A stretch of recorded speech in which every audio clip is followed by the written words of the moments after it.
Hi students, ഇന്ന് നമ്മൾ discuss ചെയ്യാൻ പോകുന്നത് പൈത്തണിൻ്റെ ഒരു ബ്രീഫ് ഇൻട്രൊഡക്ഷനാണ്. അതിന് മുമ്പായിട്ട് നമ്മളെ കോഴ്സ് എന്താണ്, നമ്മൾ കോഴ്സിനകത്ത് എന്തൊക്കെ കാര്യങ്ങൾ പഠിക്കാൻ പോകുന്നുണ്ട്, ഇതിൻ്റെ ഇമ്പോർട്ടൻസ് എന്താണ് എന്നുള്ള കാര്യങ്ങളൊന്നും നമുക്ക് ചെറുതായിട്ട് പറഞ്ഞു പോകാം. ഓക്കെ, നമ്മളെ കോഴ്സ് എന്ന് പറയുന്നത് ഫുൾ സ്റ്റാക്ക് പൈത്തൺ ജാങ്കോ ആണ്. ഓക്കെ, എന്താ ഈ ഫുൾ സ്റ്റാക്കിൻ്റെ മീനിങ് ഞാൻ കേട്ടിട്ടുണ്ട്. നമ്മളിവിടെ 3 ടേംസ് പറഞ്ഞു: full stack, Python and Django. Full stack എന്ന് പറയുന്നത് ഫ്രണ്ട് എൻഡും ബാക്ക് എൻഡും ഒരു ഡെവലപ്പർ, അതായത് നമ്മൾ ചെയ്യുന്ന ഒരു ആപ്ലിക്കേഷൻ്റെ ഫ്രണ്ട് എൻഡും ബാക്ക് എൻഡും ഒരു ഡെവലപ്പർ ചെയ്യുന്നത്, രണ്ടും ഒരു ഡെവലപ്പർ ചെയ്യുന്ന ഡെവലപ്പേഴ്സിനെയാണ് നമ്മൾ എന്ത് പറയുന്നത്, ഫുൾ സ്റ്റാക്ക് ഡെവലപ്പർ എന്ന് പറയുന്നത്. ഇനി ഈ ഫ്രണ്ട് എൻഡ് എന്താണ്, ഈ ബാക്ക് എൻഡ് എന്താണ്? അതായത് നമ്മളൊരു ആപ്ലിക്കേഷനിൽ ഓപ്പൺ ചെയ്യുന്ന സമയത്ത് നമ്മൾ യൂസർ കാണുന്ന UI, ഓക്കെ, അതായത് നമ്മളൊരു instagram.com എന്നടിക്കുന്ന സമയത്ത് നമുക്ക് വരുന്ന ആ ലോഗിൻ പേജിൻ്റെ ഡിസൈൻ, ഇതൊക്കെയാണ് നമ്മൾ എന്ത് പറയുന്നത്, UI എന്ന് പറയുന്നത്. അതായത് യൂസറിൻ്റെ ഇൻ്റർഫേസ്, അതായത് യൂസർ എന്താണോ കാണുന്നത്. അതിനുവേണ്ടി നമ്മൾ യൂസ് ചെയ്യുന്ന ടെക്നോളജീസാണ് HTML, CSS, JavaScript, ബൂട്ട്സ്ട്രാപ്പ്, ഇങ്ങനെയുള്ള ടെക്നോളജി യൂസ് ചെയ്തിട്ടാണ് നമ്മൾ എന്ത് ക്രിയേറ്റ് ചെയ്യുന്നത്, ഫ്രണ്ട് എൻഡ് ക്രിയേറ്റ് ചെയ്യുന്നത്. ദെൻ നെക്സ്റ്റ് വൺ എന്ന് പറയുന്നത് ബാക്ക് എൻഡ് ആണ്. നമ്മൾ ഈ കാണുന്ന ഫ്രണ്ട് എൻഡിനെ റെസ്പോൺസീവ് ആക്കുന്നത് ആരാണ്, ബാക്ക് എൻഡ്, അല്ലെങ്കിൽ ഒരു സെർവർ സൈഡ് ലാംഗ്വേജ്, അല്ലെങ്കിൽ സെർവർ സൈഡ് പോസിബിൾ ആവുന്ന ഒരു ലാംഗ്വേജ് യൂസ് ചെയ്തിട്ടാണ് നമ്മൾ എന്ത് ചെയ്യുന്നത്, ഇതിനെ ഒന്ന് റെസ്പോൺസീവ് ആക്കുന്നത്.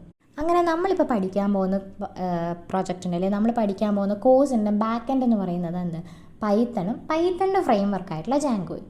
ജാങ്കോ അല്ലാതെ പൈത്തണ് ഒരുപാട് ഫ്രെയിം വർക്ക് ഉണ്ട്. ഫ്ലാസ്ക്, പിരമിഡ്, ചെറിയ പൈ, അങ്ങനെ ഒരുപാട് ഫ്രെയിം വർക്ക് ഉണ്ട്. ഇതിൽ നിന്ന് നമ്മളെ ജാങ്കോ, അല്ലെങ്കിൽ നമ്മൾ കോൺസെൻട്രേറ്റ് ചെയ്യുന്ന ജാങ്കോ എന്തിനാണ് യൂസ് ചെയ്യുന്നതെന്ന് വെച്ചാൽ, നമ്മളിപ്പോൾ ഉള്ള, അതായത് കറൻ്റ്ലി നമ്മളെ ഡെവലപ്മെൻറ്റ്സ് എല്ലാം ചെയ്യുന്നത് എന്തിനകത്താണ്, ജാങ്കോയ്ക്കത്. അതായത് ഫ്ലാസ്കിനെ പിരമിഡിനെയൊക്കെ കമ്പയർ ചെയ്ത് നോക്കുന്ന സമയത്ത് ഒരു സിംഗിൾ ആപ്ലിക്കേഷൻ ആണെങ്കിലും ഒരു ലാർജ് ആപ്ലിക്കേഷൻ ആണെങ്കിലും നമുക്ക് ബിൽഡ് ചെയ്യാൻ പറ്റുന്ന ഒരു ഫ്രെയിം വർക്ക് എന്ന് പറയുന്നത് ജാങ്കോ ആണ്. അതുകൊണ്ട് തന്നെ നമ്മൾ എന്ത് യൂസ് ചെയ്യും, ജാങ്കോ എന്നുള്ള ഫ്രെയിം വർക്ക് യൂസ് ചെയ്ത് നമ്മളെ ബാക്ക് ആൻഡ് ഡിസൈനിങ് കാര്യങ്ങളെല്ലാം നമ്മൾ ചെയ്തു വരും. ഇനി നമുക്ക് നമ്മൾ വരും കോഴ്സുകളിൽ, അല്ലെങ്കിൽ വരും വീഡിയോസിൽ നമുക്ക് ഈ പറഞ്ഞ ഓരോ ടെക്നോളജീസ് എന്താണെന്ന് ഡീപ്പായിട്ട് പഠിച്ചുകൊണ്ടിരിക്കും. ഓക്കെ, ഹായ് ഓൾ, നമ്മൾ ബാക്കി കണ്ടിന്യൂവേഷൻ വീഡിയോസ് നോക്കാം. നമ്മൾ കഴിഞ്ഞ ക്ലാസ്സിൽ എന്താണെന്നുള്ളൊരു ജസ്റ്റ് ഇൻട്രൊഡക്ഷൻ പറഞ്ഞു. നെക്സ്റ്റ് ഇനി നമുക്ക് ഈ വീഡിയോയിൽ പറയാൻ പോകുന്നത് എന്താണ് പൈത്തൺ, അല്ലെങ്കിൽ നമ്മൾ എന്തിനാണ് പൈത്തൺ പഠിക്കാൻ പോകുന്നത്, ഇങ്ങനെയുള്ള കുറച്ച് കാര്യങ്ങളാണ്. പൈത്തൺ എന്ന് പറയുന്ന ഒരു ഫാസ്റ്റ് ഗ്രോയിങ് ലാംഗ്വേജ് ആണ്. ഓക്കെ, ഒരു ഇപ്പോഴത്തെ കറണ്ട് ട്രെൻഡിങ്ങിൽ നിൽക്കുന്ന ഒരു ഫാസ്റ്റായിട്ട് ഗ്രോ ചെയ്യുന്ന ഒരു പ്രോഗ്രാമിംഗ് ലാംഗ്വേജ് ആണ്. അതൊരിക്കലും ഒരു സോഫ്റ്റ്വെയർ ഫീൽഡിൽ മാത്രമല്ല, അതായത് നമ്മളൊരു സോഫ്റ്റ്വെയർ ആപ്ലിക്കേഷൻ, ഒരു വെബ്സൈറ്റ് ക്രിയേറ്റ് ചെയ്യാൻ വേണ്ടി മാത്രമല്ല നമ്മൾ പൈത്തൺ യൂസ് ചെയ്യുന്നത്. ഡാറ്റ അനലിസ്റ്റ്, അല്ലെങ്കിൽ അക്കൗണ്ടൻറ്റ്, നെറ്റ്വർക്ക് എഞ്ചിനീയർ, അങ്ങനെ പല ഫീൽഡിലും ഇപ്പോൾ പൈത്തൺ ആണ് പോപ്പുലറായിട്ട് യൂസ് ചെയ്യുന്നത്. അതുപോലെ എല്ലായിടത്തും പൈത്തൺ യൂസ് ചെയ്യുന്നതുകൊണ്ട് തന്നെയാണ് നമുക്ക് എന്ത് പറയുന്നത്, പൈത്തൺ ഒരു ഈസി ടു ലേൺ ആണ്, അല്ലെങ്കിൽ ഈസി ടു യൂസ് ആണ്. അതായത് നമുക്കറിയാം പല സ്ഥലങ്ങളിൽ ഇത് യൂസ് ചെയ്യുന്നുണ്ടെങ്കിൽ ഇത് കുറച്ചുകൂടെ എന്താണ്, യൂസർ ഫ്രണ്ട്ലി ആണ്, അല്ലെങ്കിൽ ബിഗിനർ ഫ്രണ്ട്ലി ആയിട്ടുള്ള ഒരു ലാംഗ്വേജ് ആണ്. നമ്മൾ ബാക്കി പ്രോഗ്രാമിനെ കമ്പയർ ചെയ്യുന്ന സമയത്ത് ഇതെന്താണ്, കുറച്ചുകൂടെ ഈസിയറായിട്ട് അണ്ടർസ്റ്റാൻഡ് ചെയ്യാനും, ഒരു കരിയർ സ്വിച്ചിന് വേണ്ടി ആൾക്കാർ പോലും നമ്മൾ എന്താണ് ചൂസ് ചെയ്യുന്നത്, പൈത്തൺ ആണ് ചൂസ് ചെയ്യുന്നത്. അതുകൊണ്ടാണ് എന്ത് പറയുന്നത്, പൈത്തൺ എന്ന് പറയുന്ന ഒരു ഫാസ്റ്റർ ഗ്രോയിങ് എന്ന് പറയുന്നത്. ഈ ഒരു പ്രോഗ്രാമിംഗ് ലാംഗ്വേജ് ഡെവലപ്പ് ചെയ്തത് ഗ്യൂഡോവൺ റോസം എന്നൊരു നെതർലാൻഡ് ബേസ്ഡ് ഡെവലപ്പറാണ്. ഓക്കെ, ഒരു നെതർലാൻഡ് ബേസ്ഡ് ഡെവലപ്പറാണ് ഈ ഒരു ആപ്ലിക്കേഷൻ ബിൽഡ് ചെയ്തത്, നമ്മളൊരു പ്രോഗ്രാമിംഗ് ലാംഗ്വേജ് ഇൻട്രൊഡ്യൂസ് ചെയ്ത്. അതായത് 1991 ഇതിൻ്റെ കംപ്ലീറ്റ് ഡെവലപ്മെൻറ്റ് കഴിഞ്ഞത്. ഒരു പബ്ലിക്കിലോട്ട്, അല്ലെങ്കിൽ ഒരാൾ യൂസ് ചെയ്യാൻ തുടങ്ങുന്നത് 1991 ഈ ഒരു ഡെവലപ്പറിൻ്റെ വിഷൻ എന്ന് പറയുന്നത് എന്താണ്, നമ്മളിപ്പോൾ പറഞ്ഞ പോലെ ഈസി ആയിട്ട് ലേൺ ചെയ്യാനും പെട്ടെന്ന് തന്നെ ഡെവലപ്പ് ചെയ്യാനും പറ്റണം. അതായിരുന്നു അദ്ദേഹത്തിൻ്റെ ഒരു വിഷൻ എന്ന് പറയുന്നത്. അതേപോലെ തന്നെ ബാക്കി പ്രോഗ്രാമിംഗ് ലാംഗ്വേജിനെ വെച്ച് കമ്പയർ ചെയ്യുന്ന സമയത്ത് നമ്മൾ പ്രോഗ്രാമിങ്ങിന്, അതായത് ഒരു ബ്ലോക്ക് ഓഫ് കോഡിനിടയിൽ ഒരു ഡിഫറൻഷിയേഷൻ ക്രിയേറ്റ് ചെയ്യാൻ വേണ്ടി നമ്മൾ കേളി ബ്രേസസ് ആണ് യൂസ് ചെയ്യുന്നത്. എന്നാൽ പൈത്തണിനകത്ത് ഒരു വെറും ഇൻഡൻറ്റേഷൻ ആണ്, അതായത് ഒരു ബ്ലാങ്ക് സ്പേസ്, അല്ലെങ്കിൽ ഒരു എംപ്റ്റി സ്പേസിനെ ഡിപ്പെൻഡ് ചെയ്തിട്ടാണ് നമ്മളെ പ്രോഗ്രാം വർക്കായി പോകുന്നത്. അതായത് പൈത്തൺ എന്ന് പറയുന്ന ഒരു high level object oriented programming language ആണ്. അതേപോലെ തന്നെ ഇൻ്റർപ്രറ്റഡ് ലാംഗ്വേജ് ആണ്. അതായത് നമ്മൾ പറഞ്ഞത് ലൈൻ ബൈ ലൈൻ ആയിട്ടാണ് പൈത്തണിനകത്ത് എന്ത് ചെയ്യുന്നത്, കോഡ് എക്സിക്യൂട്ട് ചെയ്യുന്നത്. അതേപോലെ തന്നെ ഇതിനകത്ത് മെയിൻലി ശ്രദ്ധിക്കാനുള്ള ഒരു കാര്യം ഇൻഡൻറ്റേഷൻ മാത്രമാണ്. അതായത് ഒരു സ്പേസ് കഴിയുന്ന സമയത്ത് ഒരു ഡിഫോൾട്ട് സ്പേസ് എടുക്കാതെ നോക്കുന്നതാണ് നമ്മൾ ഇതിനകത്ത് എറേഴ്സ്. അതേപോലെ തന്നെ ഒരു ബിഗിനർ ഫ്രണ്ട്ലി ആയതുകൊണ്ട് തന്നെ ഇതിൻ്റെ സിൻടാക്സ് അല്ലെങ്കിൽ നമ്മളൊരു ഈസി ടു ലേൺ എന്ന് പറയുന്നതിൻ്റെ റീസൺ എന്ന് പറയുന്നത് ഇതിൻ്റെ സിൻടാക്സ് എന്തുമായിട്ട് ഇംഗ്ലീഷ് ലാംഗ്വേജായിട്ട് സിമിലറായിട്ട് കിടക്കുന്നതുകൊണ്ടാണ്. സോ നമ്മൾ ജസ്റ്റ് പൈത്തൺ എന്താണെന്ന് പറഞ്ഞു, ബാക്കി നമുക്ക് നെക്സ്റ്റിൽ നോക്കാം. ഓക്കെ, നമുക്ക് നെക്സ്റ്റ് നോക്കാനുള്ളത് എന്താണ് ഈ പ്രോഗ്രാമിംഗ് ലാംഗ്വേജ്. നമ്മൾ നേരത്തെ പറഞ്ഞു Python is an high level programming language ആണ്. ഓക്കെ, എന്താ ഈ പ്രോഗ്രാമിംഗ് ലാംഗ്വേജ് എന്ന് പറയുന്നത്? നമുക്കറിയാം ലാംഗ്വേജ് എന്ന് പറയുന്നത് എന്താണ്, രണ്ട് വ്യക്തികൾ തമ്മിൽ കമ്മ്യൂണിക്കേറ്റ് ചെയ്യാൻ യൂസ് ചെയ്യുന്ന ഒരു മീഡിയത്തെയാണ് നമ്മൾ എന്ന് പറയുന്നത് ലാംഗ്വേജ് എന്ന് പറയുന്നത്. സോ അത് മലയാളം ആകാം, ഇംഗ്ലീഷ് ആകാം, അങ്ങനെ പല ലാംഗ്വേജസ് ഉണ്ട് നമുക്ക്. അതേപോലെ നമുക്കും ഒരു യൂസർക്കും കമ്പ്യൂട്ടർ അല്ലെങ്കിൽ ഒരു ഹ്യൂമനും കമ്പ്യൂട്ടറിനും തമ്മിലുള്ള കമ്മ്യൂണിക്കേഷന് വേണ്ടി യൂസ് ചെയ്യുന്ന ഒരു മീഡിയമാണ് പ്രോഗ്രാമിംഗ് ലാംഗ്വേജസ്. അത് ഹൈ ലെവൽ പ്രോഗ്രാമിംഗ് ലാംഗ്വേജസ് ഉണ്ട്, ലോ ലെവൽ പ്രോഗ്രാമിംഗ് ലാംഗ്വേജസ് ഉണ്ട്, കമ്പൈൽഡ് പ്രോഗ്രാമിംഗ്, ഇൻ്റർപ്രറ്റഡ്, അങ്ങനെ പല പല പ്രോഗ്രാമിംഗ് ലാംഗ്വേജസ് ഉണ്ട്. അതിൽ ഫസ്റ്റ് വൺ ആണ് നമ്മൾ എന്ത് പറയുന്നത്, ഹൈ ലെവൽ പ്രോഗ്രാമിംഗ് ലാംഗ്വേജ് എന്ന് പറയുന്നത്. എന്ന് പറഞ്ഞാൽ എളുപ്പത്തിൽ മനുഷ്യനെ മനസ്സിലാക്കാൻ അല്ലെങ്കിൽ മനുഷ്യൻ പറയുന്നത് കമ്പ്യൂട്ടറെ മനസ്സിലാക്കാൻ പറ്റുന്ന ഒരു ലാംഗ്വേജസിനെയാണ് നമ്മൾ എന്ത് പറയുന്നത്, ഹൈ ലെവൽ പ്രോഗ്രാമിംഗ് ലാംഗ്വേജ് എന്ന് പറയുന്നത്. അതായത് പൈത്തൺ ഒരു ഹൈ ലെവൽ പ്രോഗ്രാമിംഗ് ലാംഗ്വേജ്, അതായത് ഹ്യൂമന് മനസ്സിലാവുന്ന പോലെ കമ്പ്യൂട്ടർ മനസ്സിലാക്കി കൊടുക്കാൻ എന്തിനു പറ്റും, പൈത്തണിന് പറ്റും. അതേപോലെ തിരിച്ചും. പിന്നെ വരുന്ന ലോ ലെവലാണ്, അതായത് ഈ ഹൈ ലെവലിന് അത്രയും നമുക്ക് എന്ത് ചെയ്യാൻ പറ്റില്ല, ഹ്യൂമൻ റീഡബിൾ അല്ലാത്ത ലാംഗ്വേജസിനെയാണ് നമ്മൾ എന്ത് പറയുന്നത്, ലോ ലെവൽ ലാംഗ്വേജസ് എന്ന് പറയുന്നത്. പിന്നെ നമുക്ക് നോക്കാനുള്ള ലാംഗ്വേജ് എന്ന് പറയുന്നത് കമ്പൈൽഡ് ലാംഗ്വേജ് ആണ്.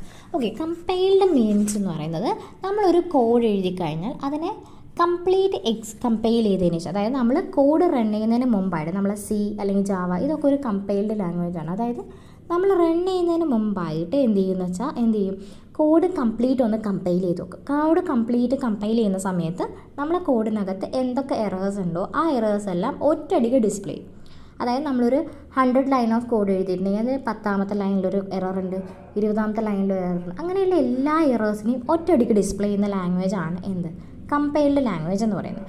ഇത് കുറച്ചുകൂടെ ബിഗിനർ ഫ്രണ്ട്ലി അല്ല, അതായത് കുറച്ച് ഡിഫിക്കൽട്ടീസ് ഫേസ് ചെയ്യും. അതായത് ഒരാൾക്ക് മൊത്തം കോഡിനകത്ത് നിന്ന് കറക്റ്റായിട്ട് എല്ലാ എറേഴ്സും ഒരുമിച്ച് കാണുന്ന സമയത്ത് നമുക്ക് കുറച്ചുകൂടെ ബുദ്ധിമുട്ടാണ്. ദെൻ നെക്സ്റ്റ് വൺ എന്ന് പറയുന്നത് ഇൻ്റർപ്രറ്റഡ് പ്രോഗ്രാമിംഗ് ലാംഗ്വേജ് ആണ്. ഇൻ്റർപ്രറ്റഡ് എന്ന് പറഞ്ഞാൽ ലൈൻ ബൈ ലൈനായിട്ട് കോഡ് എക്സിക്യൂട്ട് ചെയ്യുന്നതിനാണ് നമ്മൾ എന്ന് പറയുന്നത് ഇൻ്റർപ്രറ്റഡ് എന്ന് പറയുന്നത്. ഈ പൈത്തൺ ഒരു ഇൻ്റർപ്രറ്റഡ് ലാംഗ്വേജ് ആണ്. അതായത് നമുക്കൊരു ഓരോ ലൈനിലും എന്താണോ അത് എറർ സോൾവ് ചെയ്താൽ മാത്രമേ നെക്സ്റ്റ് ലൈനിലേക്ക് പോകുന്നുള്ളൂ. അതുകൊണ്ട് ഒരു ബിഗിനറെ സംബന്ധിച്ച് നമുക്ക് എന്താണ്, ലൈൻ ബൈ ലൈൻ എക്സിക്യൂഷൻ ആയതുകൊണ്ട് തന്നെ നമുക്ക് എറേഴ്സിനെ ഫെച്ച് ചെയ്യാനോ അല്ലെങ്കിൽ എറേഴ്സിനെ റീഡ് ചെയ്യാനോ അല്ലെങ്കിൽ ആ എറേഴ്സ് കറക്റ്റ് ചെയ്യാനോ കുറച്ചുകൂടെ പെട്ടെന്ന് പോസിബിളാണ്. ഓക്കെ, ഇതാണ് നമ്മൾ എന്ത് പറയുന്നത്, ഏതൊക്കെ ടൈപ്പ് പ്രോഗ്രാമിംഗ് ലാംഗ്വേജസ് ഉണ്ടെന്നും പറഞ്ഞു, എന്താണ് പ്രോഗ്രാമിംഗ് ലാംഗ്വേജ് എന്നും പറഞ്ഞു. നമുക്ക് നോക്കാനുള്ള പൈത്തണിൻ്റെ കറണ്ട് സ്കോപ്പാണ്. അതായത് നമ്മളൊരു ആപ്ലിക്കേഷൻ പഠിക്കുകയാണെങ്കിൽ നമുക്ക് ആ ആപ്ലിക്കേഷൻ്റെ കറണ്ട് സ്കോപ്പ് എന്താണെന്ന് അറിയണം. സ്കോപ്പ് അറിയാതെ നമ്മൾ ആപ്ലിക്കേഷൻ പഠിക്കുന്നതുകൊണ്ട് കാര്യമില്ല. നമ്മളിപ്പോൾ പറഞ്ഞു പൈത്തൺ എന്ന് പറയുന്ന ഒരു പ്രോഗ്രാമിംഗ് ലാംഗ്വേജ് ആണ്. പ്രോഗ്രാമിംഗ് ലാംഗ്വേജ് ആയതുകൊണ്ട് ഒരു വെബ്സൈറ്റ് ഡെവലപ്പ് ചെയ്യാനല്ലാതെ നമുക്ക് എന്തൊക്കെ പോസിബിലിറ്റീസ് ഉണ്ട്. ഫസ്റ്റ് ആണ് നമ്മളിപ്പോൾ പറഞ്ഞ പോലെ വെബ്സൈറ്റ് ബിൽഡ് ചെയ്യാൻ. അതായത് പൈത്തണിൻ്റെ ജാങ്കോ അല്ലെങ്കിൽ ഫ്ലാസ്ക് അങ്ങനെയുള്ള ഫ്രെയിം വർക്ക് യൂസ് ചെയ്ത് നമുക്ക് എന്ത് ചെയ്യാൻ പറ്റും, ഒരു വെബ്സൈറ്റ് ക്രിയേറ്റ് ചെയ്യാൻ പറ്റും. അതേപോലെ തന്നെ സോഫ്റ്റ്വെയർ ഡെവലപ്മെൻറ്റ് അല്ലാതെ പൈത്തൺ, പാണ്ടാസ്, നംപൈ അങ്ങനെയുള്ള ലൈബ്രറീസ് യൂസ് ചെയ്ത് നമുക്ക് ഡാറ്റ സയൻസിന് വേണ്ടി എന്ത് യൂസ് ചെയ്യുന്നു, ഇങ്ങനെയുള്ള പൈത്തണിൻ്റെ ലൈബ്രറീസ് യൂസ് ചെയ്യുന്നു. അതേപോലെ എന്താണ് ടെൻസർഫ്ലോ, സ്കിറ്റ് ലേൺ, കെറാസ് ഇങ്ങനെയുള്ള ലൈബ്രറീസ് യൂസ് ചെയ്ത് മെഷീൻ ലേണിംഗ്, AI എന്നുള്ള പല പല പ്ലാറ്റ്ഫോമിലും എന്ത് യൂസ് ചെയ്യുന്നുണ്ട്, പൈത്തൺ യൂസ് ചെയ്യുന്നുണ്ട്. ഡെവലപ്മെൻറ്റിനല്ലാതെ നമ്മൾ സെലേനിയം എന്നിട്ടുള്ള ഒരു പൈത്തണിൻ്റെ ടൂൾ യൂസ് ചെയ്തിട്ടാണ് നമ്മൾ എന്ത് ചെയ്യുന്നത്, ടെസ്റ്റിങ്ങിന് യൂസ് ചെയ്യുന്നത്. അതേപോലെ തന്നെയാണ് നമുക്ക് ഒരുപാട് ഓപ്പർച്യൂണിറ്റീസ് പൈത്തൺ യൂസ് ചെയ്തിട്ട് ഉണ്ട്. അപ്പോൾ നമ്മളൊരു പ്രോഗ്രാമിംഗ് ലാംഗ്വേജ് പഠിക്കുന്നത് കൊണ്ട് തന്നെ അതിൻ്റെ സ്കോപ്പ് എന്താണെന്ന് അറിഞ്ഞിരിക്കണം. എന്ന് പറയുന്നത് എന്തുകൊണ്ടാണ് പൈത്തൺ എല്ലാവരും യൂസ് ചെയ്യുക, നമ്മൾ മുന്നേ പറഞ്ഞ കുറേ പോയിൻറ്റ്സാണ് ഇതിൻ്റെ റീസൺ.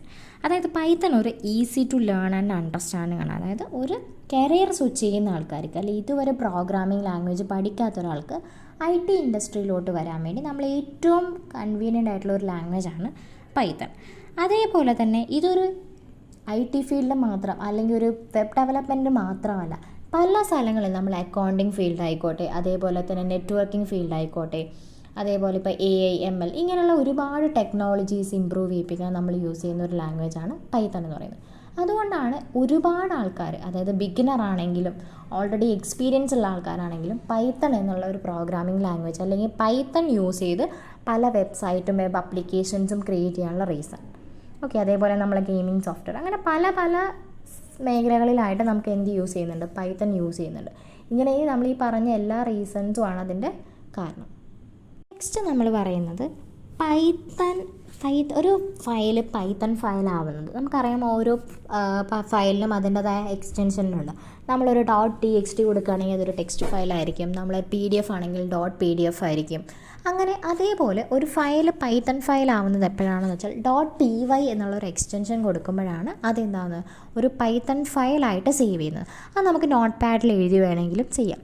അതേപോലെ തന്നെ നമ്മളൊരു പൈത്തൺ പ്രോഗ്രാമിംഗ് റൺ ചെയ്യാനുള്ള കോഡ് എന്ന് പറയുന്നത് നമ്മൾ ആ പ്രോഗ്രാമിംഗ് കിടക്കുന്ന കറക്റ്റ് ലൊക്കേഷൻ എടുത്തതിന് ശേഷം അവിടെ Python space file name .py എന്ന് കൊടുത്ത് എൻ്റർ ചെയ്യുന്ന സമയത്ത് നമ്മൾ ആ ഫയലിൽ എന്താണോ പ്രോഗ്രാം ഉള്ളത് അത് നമുക്ക് എക്സിക്യൂട്ട് ചെയ്യുന്നതായിട്ട് കാണാൻ പറ്റും.